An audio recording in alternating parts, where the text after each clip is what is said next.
pessoal, sejam bem-vindos a mais um Samba Talks, o nosso podcast sobre inovação, transformação digital, empreendedorismo, intraempreendedorismo. Hoje temos um cara que completa todos esses checks aí, né, Feliz?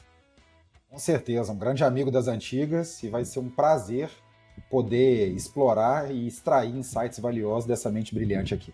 Feliz, antes da gente começar esse bate-papo com o nosso convidado, que eu ainda não vou dar spoiler, mas todo mundo já sabe, porque quem clicou já, né, esse vídeo possivelmente já está editado e já tem na capa quem é, mas conta um pouquinho de como é que está sendo a sua vida à frente, né, da área comercial e marketing, você que sempre foi do marketing. Está sendo bem desafiadora e me tirando da zona de conforto, viu, Gush? A gente, você sabe, trabalhou muito junto durante bastante tempo, e sempre mergulhado em posicionamento, geração de demanda, mas sempre com um olho no peixe, mas outro no gato, né? Nunca descolando da parte comercial.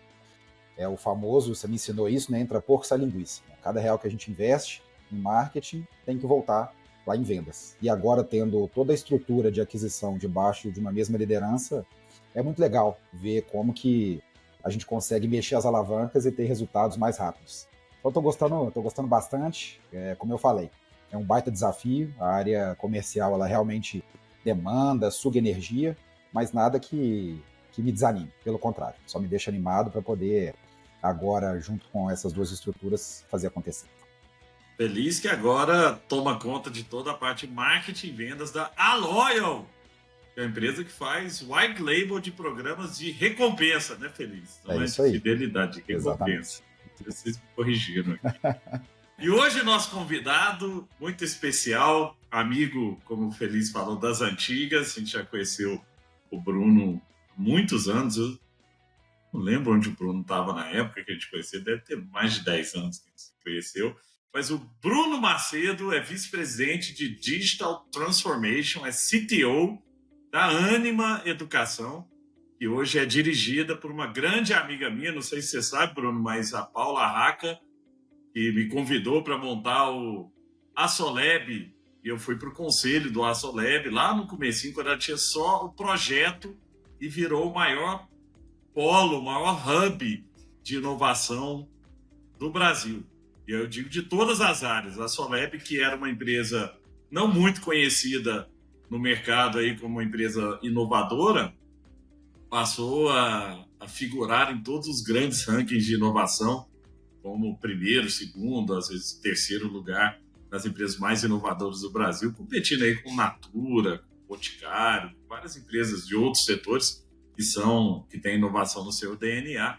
E a Paula foi muito responsável por isso. Mas nós estamos aqui para falar sobre Paula Raca e sim, bater um papo com o Bruno Macedo. Bruno, conta pra gente um pouco, cara. Você que vem de mercados bem diferentes, né? Trabalhou na área de saúde, que é um mercado super complexo, muito regulado, e agora está na área de educação. Mas conta um pouquinho da sua história pessoal aí, de onde você vem, o que você trilhou nesse tempo todo, o que foram os aprendizados até chegar aí ao cargo de CTO da Anima Educação, essa empresa tão querida de todos nós aí. Seja bem-vindo, meu amigo. Obrigado, Gustavo, Pedro. Muito feliz de reencontrá-los tanto tempo depois. A gente não pode deixar isso acontecer de novo, cara. Todos aqui mineiros, né? A gente promete que vai se ver na semana que vem e essa semana que vem não chega, né? Mas não faremos isso dessa vez. Parabéns aí, Pedro, pelos desafios assumidos, cara. Marketing e vendas, né? As duas avenidas aí complementares, né? Vão levá-los a um patamar, ao próximo patamar aí de desenvolvimento da empresa, com certeza. O tema de loyalty agora é transversal, né? Todos os negócios têm, de alguma maneira, que fidelizar, né? Tornar o tempo de relacionamento com o cliente maior, e bom saber que tem tecnologia nova aí, liderada aí por você também. Gustavo, o seguinte, cara, minha trajetória de formação em tecnologia, e como ali um aspirante a entrar na área, comecei com um curso de montagem e manutenção de computadores, e aí vou dar muitos passos adiante, né? Entrei por aí, tecnologia. Aqui em Belo Horizonte. aqui em Belo Horizonte, no Senai, né? Uma escola técnica muito relevante, expressiva nacionalmente também, né? Claro, Sistema S. E a partir do Senai eu fiz meus estágios, fui crescendo até chegar numa empresa que vendia serviços de tecnologia, como a Samba também tem uma de suas divisões, né, de serviços de tecnologia. Entrei numa empresa assim, me permitiu conhecer muitos setores, né, muitos clientes de telecom, a época que telecomunicações estava fazendo IPO, né, estava saindo ali do sistema Telebrás e tendo os grandes investimentos ali privados. Então eu estava em tecnologia atendendo telecom, então isso foi muito bom para mim. Depois disso, cara, eu já entrei em educação numa primeira passagem longeva pela Ânima. Uhum. Nós nos conhecemos ali, quando você estava liderando ali a parte de vídeos, né, na internet, ali, muitos desafios numa era ali inicial do cloud computing, né, muito pouco ainda de cloud existia, né, e você já estava ali se desafiando e desafiando o setor em como transmitir com qualidade, usando pouquíssima infraestrutura de internet. Nós não tínhamos nem 4G, se eu não estou enganado. Verdade. A gente já estava ali no 3G para o 4G. Então ali realmente era muito desafiador e fazíamos transmissões de eventos da HSM com palestrantes internacionais ali e a Samba fazendo a transformação digital da HSM, né? Que até então usava satélites caríssimos e tal. E vocês, via transmissão na internet, corajosamente, né? Fizemos isso com êxito. Então, minhas lembranças são positivas. Cara, daí, eu hoje tenho 43 anos, né, cara? Então, eu fiquei 13 anos na Ânima na minha primeira passagem. E aí, lá pelos 30 e poucos anos, eu falei, porra, eu preciso saber se eu posso ter sucesso em outro contexto, em outra indústria, com outras pessoas, porque eu tô um pouco com a síndrome do impostor, né? Tô com aquela sensação de, será que eu posso fazer isso uma outra vez? E aceitei uma proposta da Amil, operadora de plano de saúde, que à época era da UHG, do United Health Group, que é um dos maiores grupos de saúde do mundo, e a Amil também, uma das maiores operadoras do Brasil. Cara, foi maravilhoso. Ali eu tive uma escola muito diferente, né, de uma governança global, com reportes na América do Sul, reporte no Brasil, muita consultoria, né? Você citou um amigo nosso em comum de uma dessas grandes consultorias, então eu tive acesso a muitas consultorias e aprendi, cara, um repertório muito valioso para a nossa audiência aqui, espero que também, que é você construir suas teses de negócio, você construir o seu material de defesa, construir o seu business case para você levar suas ideias adiante, seus projetos adiante dentro da empresa. Vender internamente, né? O Pedro está aí liderando vendas, né? Sabe do que eu estou falando, e todos nós somos vendedores. E eu, como liderança de tecnologia, sou um vendedor da transformação digital e de AI nas empresas. Então, na UHG, eu aprendi isso na marra, cara, porque eu cheguei com 2 meses de casa, uma grande revisão orçamentária, eu tive que redefender o budget em inglês, com pouco tempo de casa. Então, foi uma aventura... Vários desafios ao mesmo tempo. Vários desafios ao mesmo tempo, cara. E a área da saúde, né? Muito em ebulição ali pouco antes da pandemia, e aí fiquei na UHG boa parte da pandemia também. Então, pude participar da telemedicina no Brasil, uma vez que foi regulada, como que a gente entregava saúde remotamente, né? Então, foi uma experiência muito legal ter participado do time lá que conduziu... Ô Bruno, eu lembro, há muitos anos, eu conheci o Dr. Edson Bueno, né, fundador da Amil, falecido, mas eu fui jantar uma vez na casa dele e ele estava me contando um pouco da estrutura da UHG, que eles tinham uma empresa gigante de tecnologia para a saúde, né? Lá fora. Sim. Não sei se essa empresa chegou a vir para o Brasil também, mas... Essa empresa se chama Optum, é uma empresa que fatura dezenas de bilhões de dólares fora, dentro da cadeia de saúde, né, da estrutura de saúde. Ela chegou a vir para o Brasil, sim. Ela ainda opera no Brasil em alguma dimensão, mas é infinitamente menor em termos de volume do que ela é nos Estados Unidos, pelo modelo de saúde ser diferente, a saúde suplementar ter outros pagadores aqui no Brasil do que tem nos Estados Unidos. Uhum. Mas, cara, só para fechar o capítulo aqui da experiência, né? Então, eu vivi isso lá na Amil, foi muito interessante, valiosíssimo, a Mil é uma grande vitrine, então muitas propostas, acessos a headhunters, então foi muito bom para mim. E aí, cara, um pouco mais adiante, eu recebi uma sondagem de uma empresa menor, uma health tech, que se chama Funcional Health Tech, que trabalha para a indústria farmacêutica.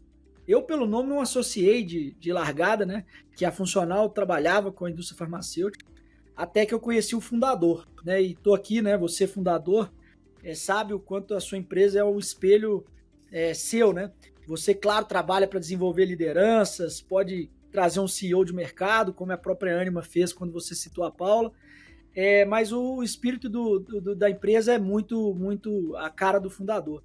E o fundador da Funcional é um cara que me inspira muito, que é o Fábio Hansen. E aí, quando eu fui encontrar com ele, cara, já tendo prometido para minha namorada que eu não aceitaria a proposta no primeiro momento, que imagina, sair da UHG para ir para uma empresa nacional de tecnologia, por mais exitosa que ela fosse, né? Eu tinha mais de 20 anos na época. Mas aí eu encontrei o Fábio, cara, no café da manhã, e olha que a gente nem bebeu cerveja nem nada, mas eu topei na hora, cara, porque o bicho falava com um brilho no olho, tinha um sonho grande, bonito, assim, que me lembrava muito a Anima também, né? Com o Daniel, Marcelo, Maurício, enfim, toda a turma. E eu falei, vambora, Fábio, tô fechado contigo. Ele tirou uma foto, mandou para a diretora de RH, que também não acreditou que eu tinha aceitado. E, cara, vivi anos muito felizes na Funcional. Fiz parte do conselho até pouco tempo, conselho de administração, como você citou, né? Conselho consultivo, no caso lá.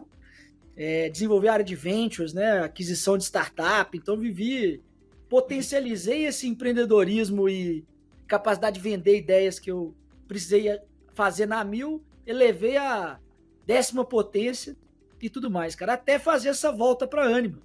4 anos depois, numa outra empresa, num outro contexto, num outro cenário, né? A Anima tinha dobrado de tamanho e tal, mas em reestruturação. E aí eu volto para isso, cara, fazer essa segunda temporada na educação, que sempre foi uma paixão também. Cara, muito legal. Augusto, e assim, um dos pontos que o Bruno falou que mais me chamou a atenção, primeiro que é bom demais, né, ouvir o Brunaca falar, porque é leve, né, a gente fica à vontade também. Mas o que você falou, Brunaca, é muito legal, que, cara, todo mundo é vendedor. E ouvir isso de alguém de tecnologia é até mais legal, porque normalmente a gente tende a achar que o dev, né, aquele cara que tá com fone, imerso numa sala escura e fazendo só o que é mandado. E a gente sabe que quem se diferencia nessa cadeira, né, de liderança em tecnologia é justamente quem tem visão de business. E aqui eu queria mencionar um dos nossos CTOs da minha época do Gustavo, o Lidião Ramalho, que também tinha muito essa cabeça e se destacou tanto que a Amazon veio e comprou o passe dele. Passe caro, por sinal. Então, mandar um abraço para ele. Mas, vamos lá, vamos começar a explorar assuntos de educação aqui, que eu acho que são legais, aqui conectar com tecnologia. Porque quando a gente fala de tech, tem aquele famoso dado que a gente ouviu em todas as palestras, né, de que mais do que 90% das empresas mais ricas do mundo em 1950 já não existem mais. E quando a gente fala de educação e tecnologia também, tem aquela famosa foto de uma sala de aula em 1950 e uma foto da sala de aula hoje de que não mudou muito. Mas a gente tem visto que tem mudado. Né? E nós vamos falar de inteligência artificial, de robótica, eu sei que você teve uma opinião forte sobre isso, mas vou deixar essas perguntas para o Gustavo, porque com certeza elas vão ser mais inteligentes e melhores que as minhas. O que eu queria provocar aqui, né, e tentar extrair de você a sua visão, eu queria saber como que você e a Anima têm visto esse choque de gerações e a forma como as pessoas têm aprendido e ensinado também. Porque, cara, nós vamos entregar a idade aqui, eu tenho certeza que nós três, né, a gente estudou com Barça, a gente estudou com Larousse. Não tinha internet, assim, né, da forma como a gente tem hoje. E a gente tinha que colocar coisa em cartaz, tinha jogral, então era um outro contexto, totalmente diferente. Tinha que realmente correr atrás do conhecimento, isso vinha muito dos pais, né, e o Gustavo privilegiado porque o Dr. João Caetano é uma enciclopédia, né, com certeza passou muito conhecimento para ele. Mas a gente vê a nova geração que já nasce com tela, com touch, com coisa muito imediatista e tudo com computador. Então, como você tem visto isso, Bruno, e como que isso, no final do dia, se aplica a ensino, que é o pilar básico de qualquer pessoa? Muito bom, Pedro. De fato, cara, você me fez recordar que passagens, e sendo breve, né? Uma que me fez, inclusive, hoje eu moro em São Paulo já há 10 anos. E o motivo que me fez ir para São Paulo foi justamente uma viagem acadêmica à feira Bienal do Livro em São Paulo. E à época meu sonho era comprar a Bíblia do C++, né? Aquele livro enorme com orientações de programação, que tinha um DVD atrás, né? Um CD, alguma coisa do tipo. Então eu cheguei em São Paulo de ônibus, né? De Belo Horizonte, com meus colegas da faculdade, aquelas excursões de universidade, e vi ali o Parque do Ibirapuera, aquele fascínio todo ali, lindo, maravilhoso, e eu falei, cara, um dia eu vou morar aqui, né? Porque, para mim, à época, São Paulo era quase um atestado de que se eu fosse bom, eu teria que estar em São Paulo, né? Para você ver, né? A ingenuidade, às vezes insegurança, né? E eu falei, cara, eu tenho que ir para São Paulo, e acabei ficando.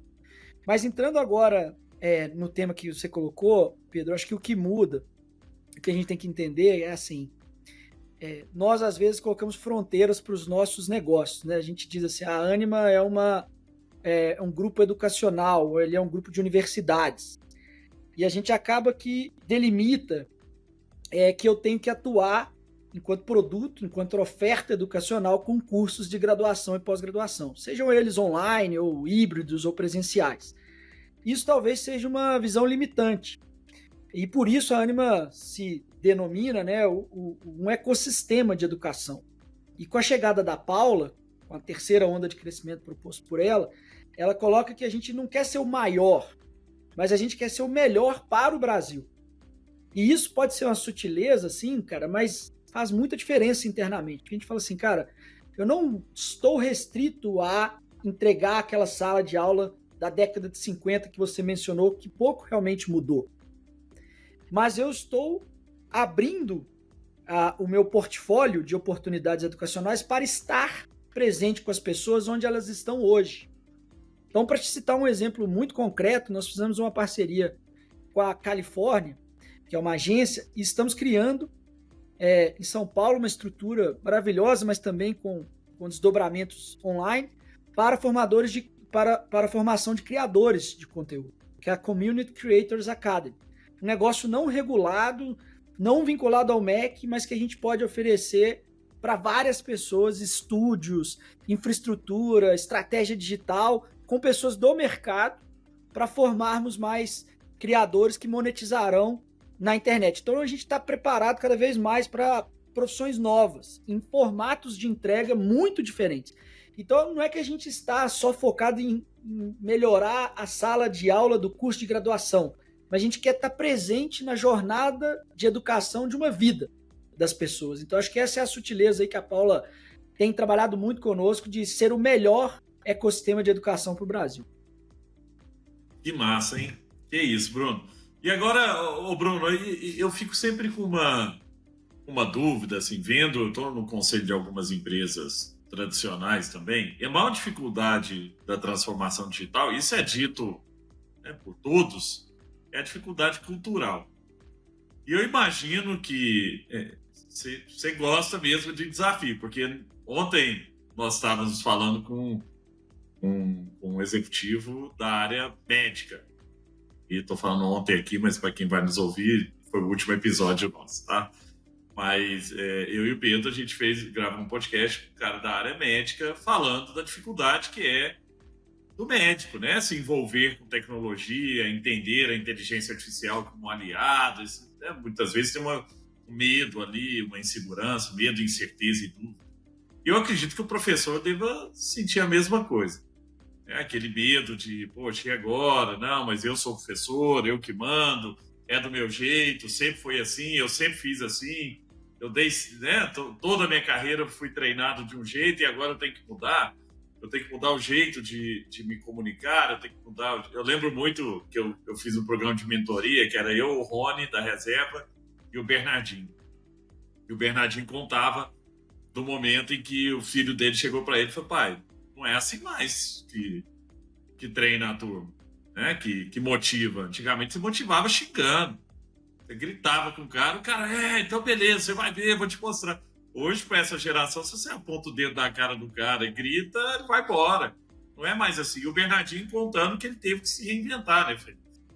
E como é que foi, Bruno? Assim, como é que tem sido esse desafio cultural para dentro? Que é isso, né? Assim, não adianta nada a gente ter uma visão de transformar o mercado todo, o ecossistema, sem transformar também o nosso time ali, que é quem vai replicar isso, né? O que vocês têm feito para fazer essa, né, com que o professor, por exemplo, que é uma persona tão importante, para que ele entenda que os tempos mudaram e que ele precisa também, né, adotar tecnologia, mudar o jeito de dar aula?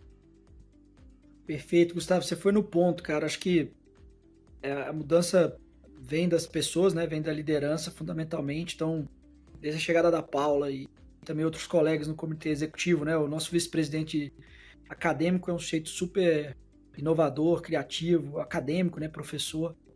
Então, o cara é de quem ensina para quem ensina, né? São de professores para professores, né?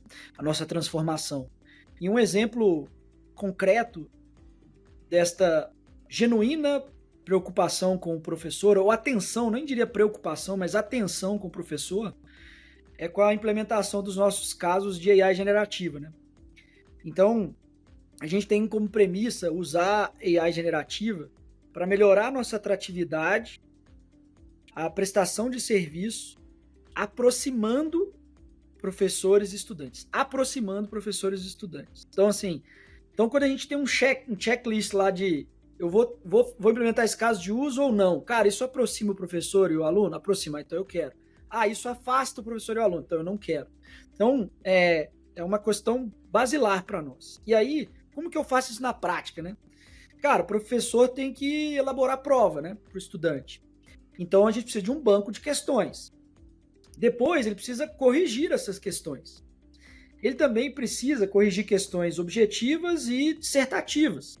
Então, isso leva muito tempo, toma muito tempo do professor fazer estas coisas.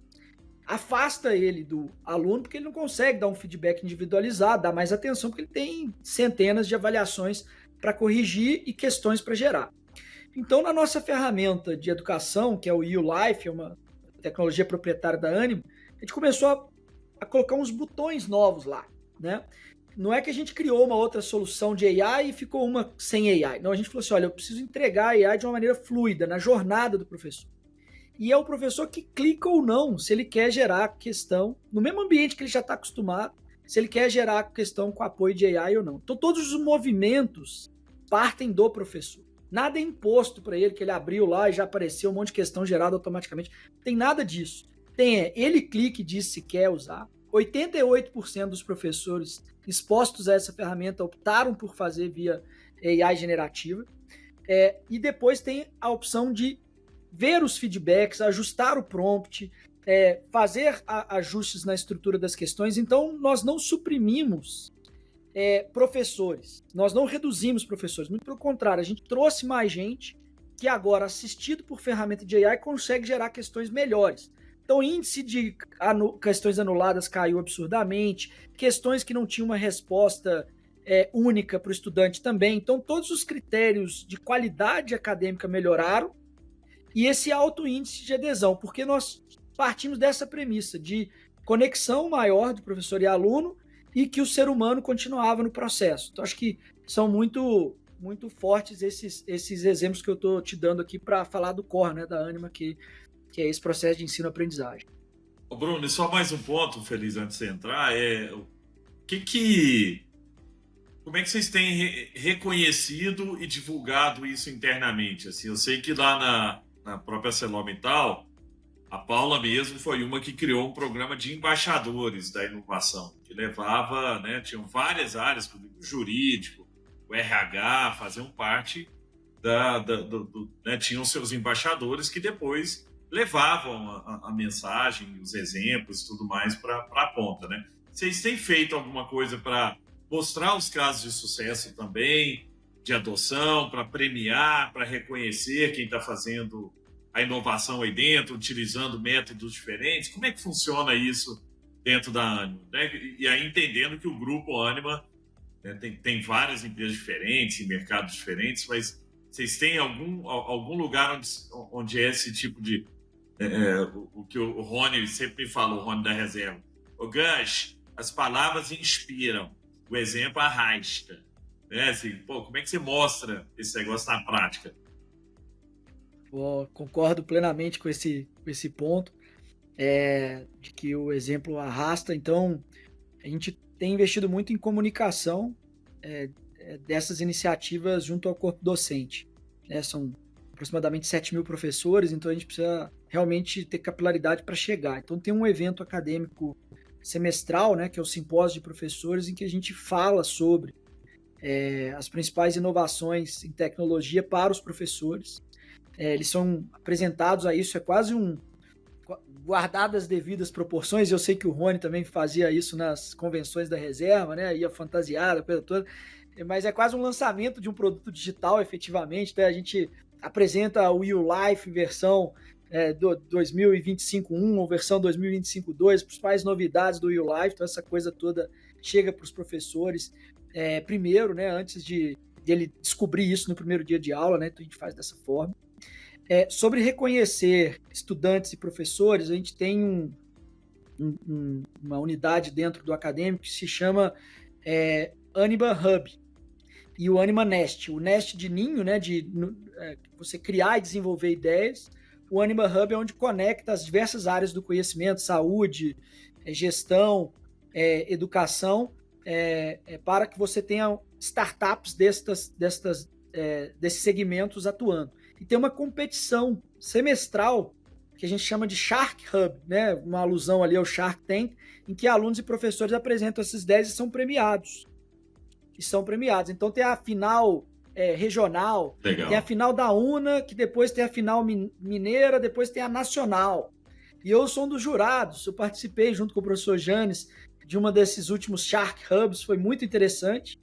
E a Paula, cara, elevou essa coisa para o outro nível, que ela criou o Titans Lab, que é criar esses titãs, assim, essas pessoas novas em empreendedorismo, E aí, qual que é a ideia do Titan Lab?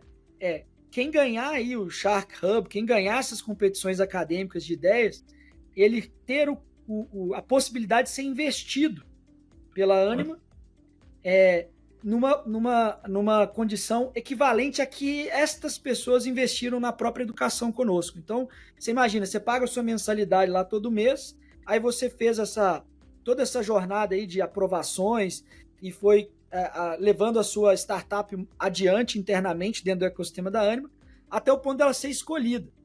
E aí você vai ser investido no que você está investindo na sua educação, cara. Então é um negócio muito legal, genial. São coisas ainda que a gente está escalando, Mas o Shark Hub a gente já pega nacionalmente. Todos os quase 400 mil estudantes, de alguma maneira, são potenciais intraempreendedores e empreendedores digitais.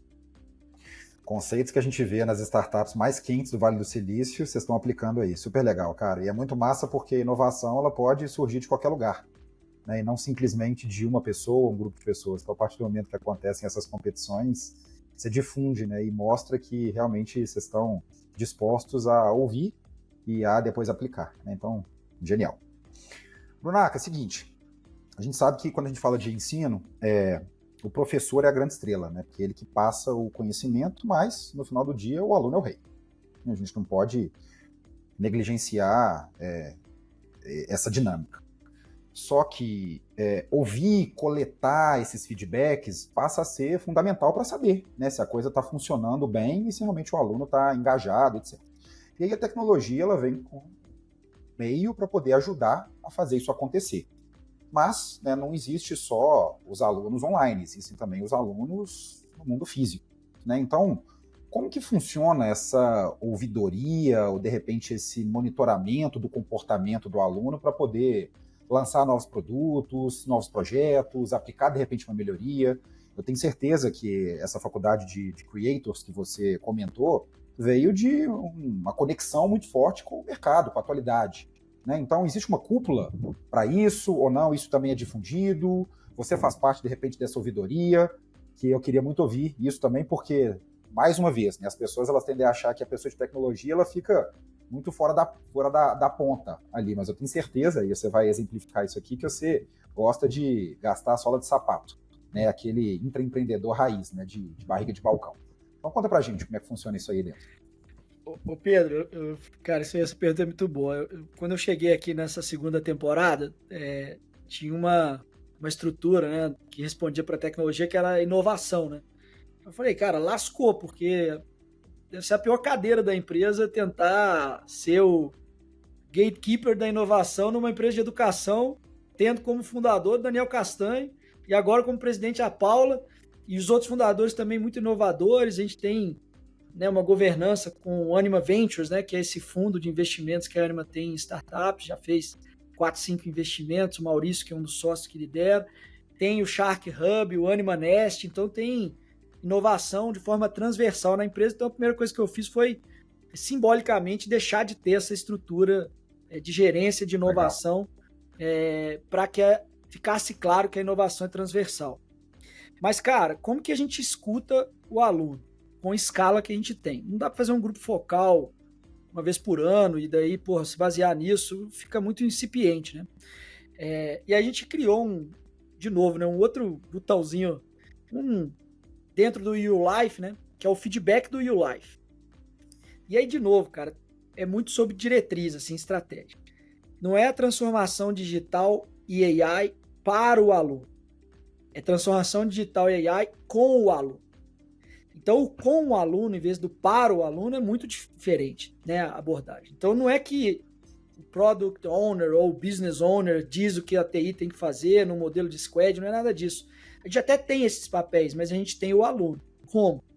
No feedback do YouLife. Então, a gente usa essas ferramentas de mercado, de coleta de CSAT, com comentário aberto. E, cara, eu leio aquela coisa todos os dias.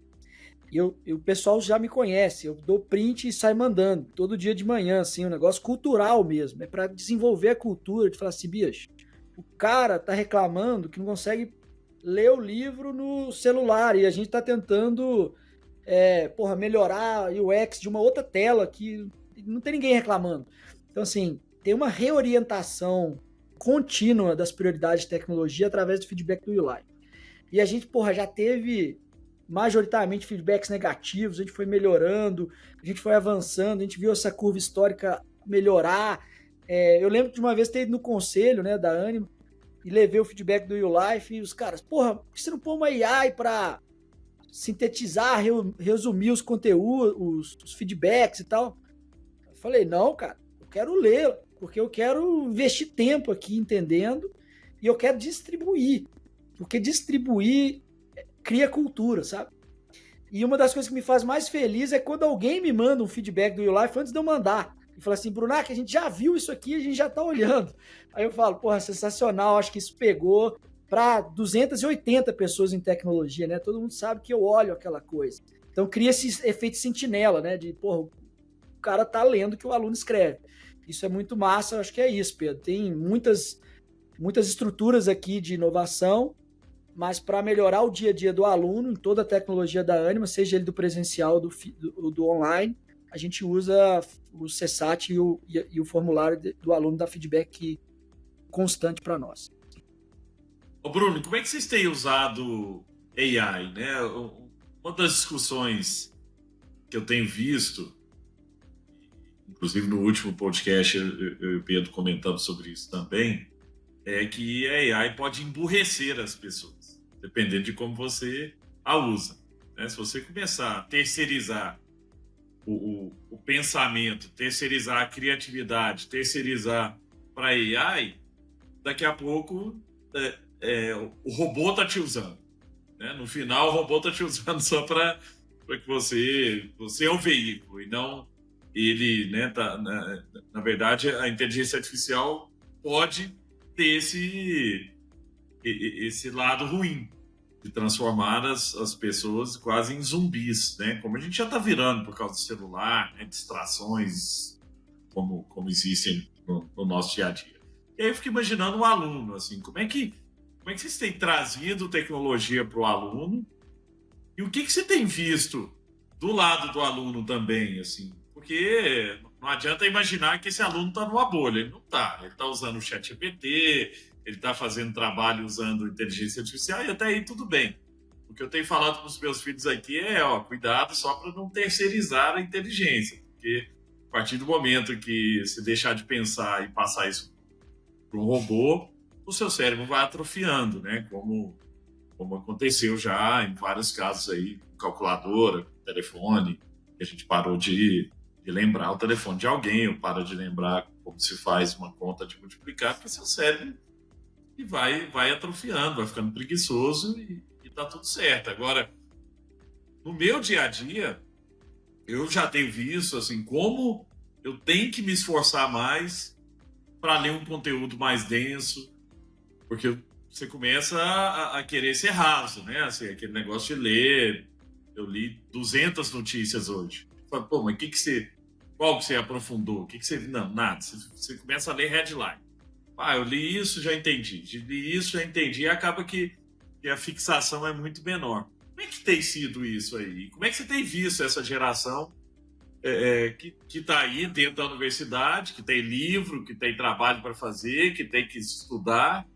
O que esses caras têm feito? Tem aprendido no YouTube? É ChatGPT mesmo? Como é que é? Conta pra gente aí. Você que está inserido nesse mundo. Eu ainda estou com criança pequena em casa, então não cheguei nessa parte ainda, né? Mas daqui a pouco vou ver isso dentro de casa também.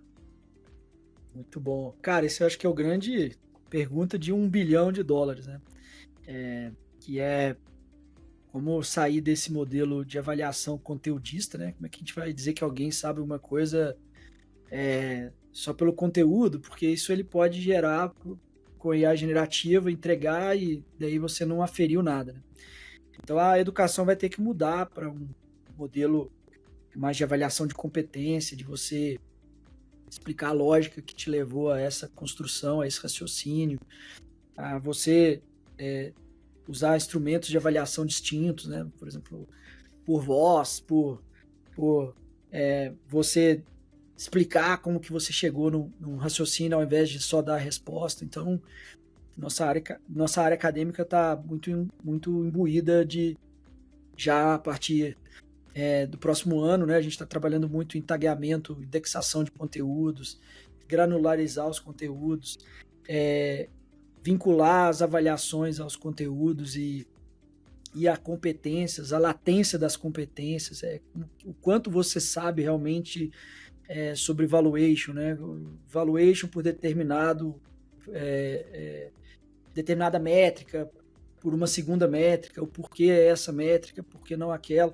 Então, uma série de aferições que te garantiriam entender a profundidade do conhecimento de alguém sobre um tema, né? Aplicá-lo num projeto, num trabalho com colegas. O que a gente tem feito aqui, cara, ainda eu diria que no campo incremental. Então, por exemplo, nós temos aula de 50 minutos. Então, se um aluno ele não assistiu a uma aula, a única forma dele ter para corrigir até então, né, para cobrir esse gap, é assistir 50 minutos dessa aula. Ele pode ir lá e marcar na velocidade 2, né, e poupar alguns minutos. Mas o que a gente fez por ele é transcrever e resumir a transcrição em bullet points, em takeaways ali daquela aula. E transformar os takeaways Toda aula sai com takeaway? Não ainda por uma questão de escala, de custo, principalmente do resumo. A transcrição até é um serviço em nuvem mais barato, mas o resumo já é AI generativo, então tem um custo para escalar mais alto, e a gente está transformando em áudio, porque às vezes ele pode consumir esse conteúdo num outro momento, até offline, então talvez áudio funcione uma espécie de podcast ou coisa nessa linha. Então a gente está transformando o conteúdo, tá? Então acho que esse é o uso mais claro para a educação, é você entregar de forma mais personalizada essa experiência educacional, né? Recomendando, né, conteúdos, algo que é uma promessa há mais de 20 anos. Para quem está na educação ninguém conseguiu fazer bem ainda, né? Ninguém conseguiu fazer bem, cara, mas a gente acha que a janela tecnológica é essa. Com a IA generativa, a gente finalmente vai hiperpersonalizar a jornada de aprendizado, como já ocorre no YouTube, nos nossos feeds, tudo que a gente consome. a educação finalmente vai conseguir entregar, atualizando todo esse acervo que existe, que não foi criado com a tecnologia que permite isso, né? Então a gente está tendo que converter muita coisa, mas é um trabalho estrutural que a gente acredita muito. E aí, para fechar, cara, esse bloco, nessa pergunta, é que aprendizados nossos até aqui, né? Você tem que ter sido bem sucedido nas ondas tecnológicas anteriores para você fazer isso aqui bem, né? Então, cloud computing, né? Quem ainda não está em cloud computing tem um degrau a mais para subir. Quem não tem data lake, essas estruturas de dados em nuvem também, tem mais um degrau para subir concomitantemente a questão de AI generativa. Quem não domina a tecnologia, né? Nós dominamos o YouLife, né? Uma tecnologia nossa. Quem está refém de um provedor de mercado também está limitado ao que o provedor de mercado fizer.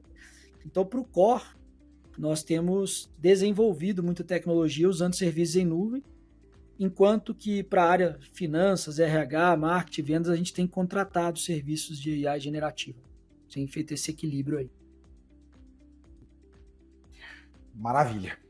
Brunaca, eu queria ir para um outro tema aqui que constantemente fica martelando na minha cabeça.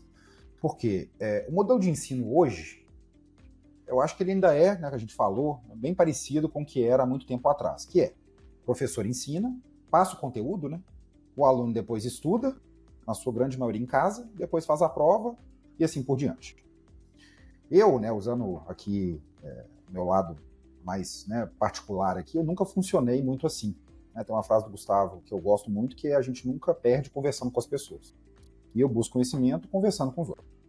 E é engraçado porque a pirâmide da aprendizagem, né, todo mundo já viu isso em algum momento da vida, né, aquilo lá, como é que você assimila a informação? 10% é lendo, acho que 20% é ouvindo, né, até chegar lá nos finalmente, que é conversando com as outras pessoas, colocando em prática e ensinando os outros. Esse, inclusive, é o principal modelo das principais instituições de ensino do mundo, né, Harvard, MIT, Stanford, Oxford, etc. Por que a gente não conseguiu importar isso ainda, Brunaca? Por que não é dessa forma? Estudo de caso, as pessoas interagindo, se mostrando cada vez mais. Sei que devo estar te colocando uma saia justa aí, mas eu tenho muita curiosidade. Mas, antes de você entrar aí também, eu feliz só contar uma história interessante. Uma vez eu fui convidado para jantar com o reitor do MIT. Nós tínhamos, o Bruno, na época lá que você nos conheceu, a gente tinha uma relação muito próxima com o MIT, num programa que eles enviavam alunos de MBA para ficarem na Samba. Nós ficamos 10 anos, nós somos a empresa mais longínqua nesse programa. Inclusive, na parede da Sloan do MIT, tem uma foto da Samba lá com um time de meninas que vieram, né, nos visitar, nos ajudar. Mas nesse jantar com o reitor, eu já havia visto, numa das últimas turmas que vieram, que já começava a ter o questionamento, assim, poxa, vale a pena pagar $200 mil por um MBA no MIT? Eles mesmos, tá? Os alunos de MBA questionando. E eu fiz esse questionamento para o reitor do MIT e a resposta dele foi: Gustavo, pelo conhecimento, não. Porque hoje o conhecimento, se quiser, tudo que um professor do MIT dá, às vezes tem live dele, tem vídeo dele, tem livro dele, tem conteúdo, tem muita coisa que é exclusiva do aluno lá de fora, aí tá falando de MIT mais rápido. Porém, o relacionamento, isso você não substitui. Então, assim, quem está sentado lá naquela cadeira, eu tenho certeza, né, por exemplo, na HSM, vocês têm muito disso, quem está sentado ali na HSM são os CEOs, são às vezes os CMOs, dependendo do programa. E esse relacionamento é que vai fazer a diferença, né? Porque o conteúdo é legal, precisa ter. Agora, só o conteúdo já não é o bastante, né? Foi o que ele me falou, mas aí eu vou deixar para você responder, sem querer te enviesar. Não, Gustavo, perfeito, cara. Acho que parte da minha resposta você já colocou, né? O Daniel, ele fala muito e desenha um gráfico imaginário, assim, do impacto versus o alcance, assim, né? Ou seja, o MIT talvez impacte profundamente um número muito menor de pessoas, né? E aí, claro, essas pessoas, por sua vez, impactam muita gente, mas diretamente é uma elite, né? É um pequeno número de pessoas que consegue acesso a essa educação em função, principalmente, do desafio financeiro. Que a Ânima se posiciona para maximizar isso, para entregar para o maior número de pessoas um impacto mais relevante. Por isso, nós fomos por um caminho da hibridez e de um aprendizado por competência. Que hoje, claramente, o exemplo que eu te dou de escala, dessa conexão de escola e mercado, escola e empresas, é o que a gente chama de unidade curricular dual. Então nós temos mais de 300 empresas no Brasil inteiro, no Brasilzão, tá, cara? Brasilzão, raiz aí, 14 estados que estamos, de empresas locais, regionais e nacionais e internacionais, né? Que tem uma carga horária do estudante com pessoas dessas empresas. Nós fazemos isso com empresas como a AWS, como a Oracle, como empresas nacionais também, redes de farmácia, como a Droga Raia, a Drogaria São Paulo. Então são empresas relevantes. E aí, cara, isso é uma conexão direta, experimental, por projeto, por desafio, para 300 e poucas mil pessoas por ano no Brasil, com essas chancelas de empresas grandes e a própria Ânima. Então essa é a nossa tese, né? Nossa linha de escalar o que essas Ivy League faz para um grupo muito pequeno, nós tentamos fazer para um grupo de centenas de milhares de pessoas. Eu acho que é isso, cara. A gente acredita, você está 100% certo, e é por isso que a gente está aqui ainda muito, muito envolvido em como melhorar essa experiência. Show! Ô Bruno, e agora para a gente fechar aquela pergunta clássica já do nosso programete aqui, o que você vê? Eu sempre peço para que você fique super à vontade, tire o chapéu da Ânima. A pergunta é para você, a pergunta pessoal. Como você enxerga o futuro da educação? O que você acha? Aí tô falando de futuro, vamos botar 20 anos para não ter... Você não tem responsabilidade nenhuma, viu, Bruno? As pessoas podem daqui tempo falar, pô, o Bruno uma vez falou isso, gravar esse trecho e tal, mas como é que você imagina que vai ser a educação? Assim? Você acha que, por exemplo, né, esse curso de produtor de conteúdo digital, com uma carga horária possivelmente diferente de uma carga horária de uma graduação, vai ser mais o caminho, ou todo mundo vai continuar fazendo graduação? Porque hoje já começa a surgir isso, né? Pô, será que eu preciso fazer uma graduação? Será que eu não poderia fazer um curso mais focado, mais direcionado? Como é que você acha? Para onde vai isso? A gente vai virar um negócio super digital e que não precisa ir mais para a sala de aula, ou não, a sala de aula continua existindo? Como é que é a sua visão em relação ao futuro? Você que vai em várias feiras, né? Você tem também participado de discussões em relação a esse tema. Perfeito, Gustavo. Cara, assim, baita pergunta essa. E aí, de novo, né, vou responder por mim, né? E aí, o que eu acredito, cara? O que eu acredito para mim, e eu fomento isso nos meus filhos, né? Cada vez que a gente avança mais na digitalização, nas tecnologias, AI generativa, realidade virtual mista, a combinação de realidade virtual mista com AI, né, potencializada com AI e tal, mas eu sinto vontade em ter lastro, sinto a necessidade de ter lastro para navegar certo nestas ondas tecnológicas novas. Então, o que significa isso na prática? Que ao mesmo tempo que eu vou no SXSW, no Web Summit, me permito experimentar experiências educacionais mais alternativas.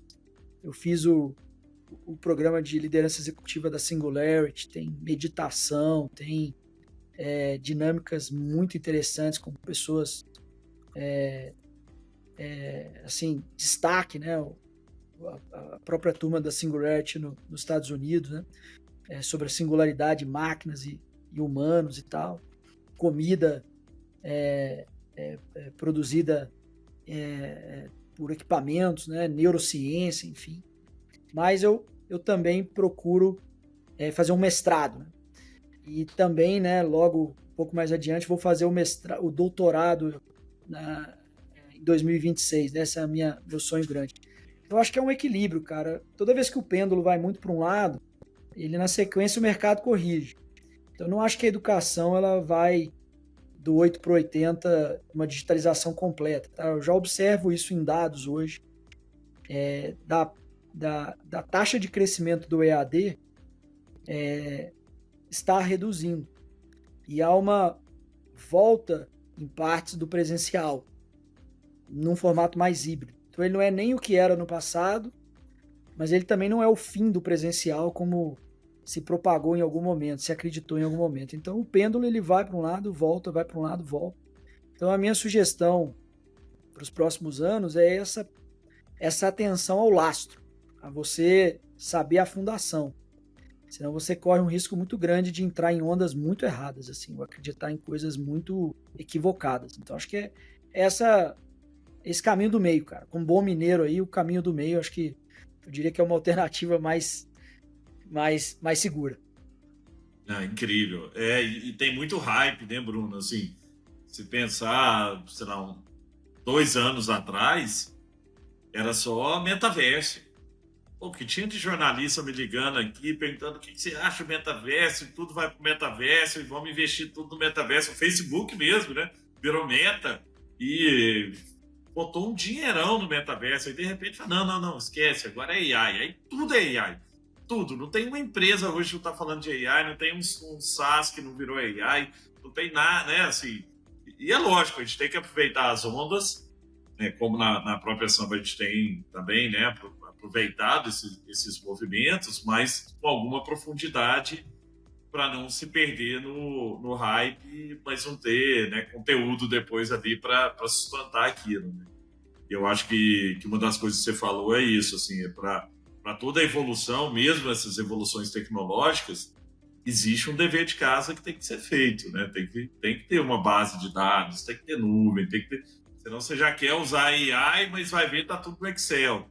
Você não tem não tem nada na nuvem, não tem nada, não tem um data lake, não tem nenhum tipo de organização, de governança de dados, e aí você já quer pular para aquele estágio de agente de AI fazendo 100% das operações dentro da sua empresa, uma empresa que não é digital, né?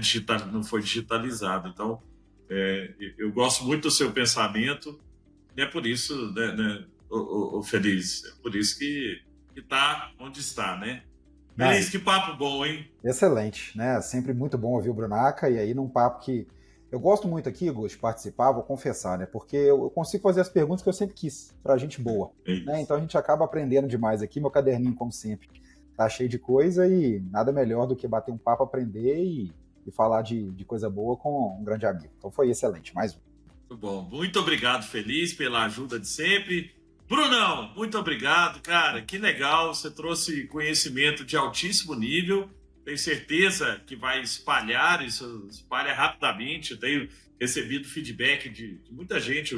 Impressionante o poder, né, do podcast. É isso, né? Às vezes o cara tá indo pro trabalho, tem gente que direto, assim, só vou pro trabalho ouvindo o Samba Talks, e comenta, e fala, e dá sugestão.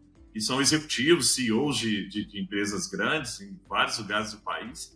Mas é por causa desse tipo de conteúdo, viu, Bruno? De gente que vem aqui, como o meu Felizinho a gente gosta de falar, no modelo de open kimono, né? De kimono aberto, para falar dos problemas, falar de realidade, e falar do que está dando certo, que às vezes não dá. Então, e esse é o nosso intuito. O intuito do Samba Talks é mostrar a vida real. Então, eu te agradeço muito, Bruno, que você trouxe a vida como ela é. Muito